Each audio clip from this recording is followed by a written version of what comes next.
Hello and welcome to part one on this video series on how to negotiate a higher salary. There's so many different layers to do this appropriately, so we turned it into a video series, and this is part one, knowing when to ask for a raise. So listen, when it's time to evaluate your compensation, oftentimes we simply don't know if what we're getting paid is industry standard. And so I'll tell you from experience as an owner of multiple companies, there have been two times when I've had this discussion with employees where I felt like it was justified. The first is when I was accidentally underpaying them, and the second is when they were creating additional value and helped me see that they were worth more. So let's talk about the first one. When people are underpaid. First of all, hopefully you have a good employer who's not doing this on purpose. That was my situation. I never intended to underpay people. As a matter of fact, my target as an employer was to pay at the top of industry averages because I wanted A talent, and A talent deserves the top of that compensation range. So when someone would approach me and explain to me and show me that I was underpaying them, I was more than happy to give them a raise into that normal range. So how do you know if you're getting underpaid? Well, there's three areas you can research to help you determine if you're getting underpaid. The first is to go online and do Google searches for your position. I want to warn you immediately that that information isn't going to be totally accurate. As a matter of fact, it is very easy to get confused on Google, but it's still good to know what those ranges are because that's something your employer can also go online and see as well. So once you do a general research of your position online, the second thing you want to do is talk to headhunters or anyone who assists in recruiting for companies of your type for positions like yours. People in that industry typically have it dialed in pretty well. And they'll be the first ones to admit that there's not one magic number for a specific set of duties in one specific region. As a matter of fact, it's really dependent upon a lot of other factors, but they can give you detailed information to help you get clear as to what you're getting paid, if it's normal, above normal, or below. The third area that you can go, and it's the most valuable information, is to your network. If you have people in your network who are currently in your position, it's easy to go out to them and ask them, what is it that you're getting compensated for in a range, or more, if you're not that close to the person, you can ask them, in your company, what is the compensation package typically look like for someone in a role like yours?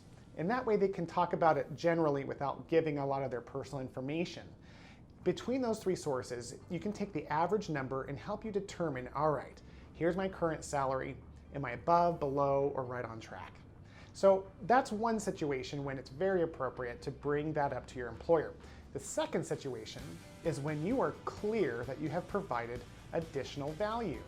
I used to tell people when I would hire them that we don't give raises every year just for showing up.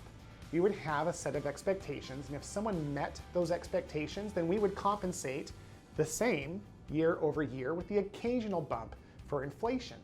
However, I encouraged everyone I hired to look for additional ways to take on responsibility and create value.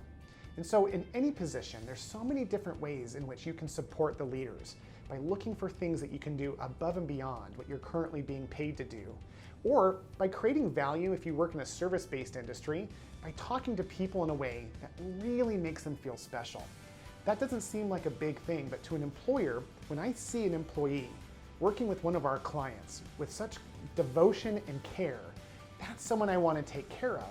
And I am not offended when they bring that to me as, listen, no one in our company does as good a job as I do of taking care of our people. I think that I can create even more value if we can change the exchange between us. So those are the two main whens to approach. But when, within the year, should you approach your employer for a raise? Well, what I recommend to people is if your company has annual reviews or some sort of review system, is to leverage that time frame. And why? Because the person that will be doing your review is going to be anticipating it anyway, so they don't feel like it's coming out of left field. If anything, they should be in that headspace already. And so if you're preparing for a review, you can very organically bring that topic up into discussion at that time. Now, if your company doesn't have any review systems, that's probably a pretty big red flag about where you work to begin with. But I will tell you, There are some amazing business owners who don't have those systems in place, and they just need that kind of nudge. So if you're going to bring up a meeting that's completely out of the blue, just be very specific about it. You want to approach it directly and just let them know that you want to have a specific meeting to discuss your future in the company. And that's the topic, your future in the company. You want to sit down with your employer and say, listen, I love it here for the following reasons. This is what I've been doing to want to create more value. But I'll get into that in the next video as to how to specifically ask for a raise. So I would love to hear from you. When are times that you have successfully or unsuccessfully asked for a raise, and how did that turn out for you? Thank you for watching. Until next time.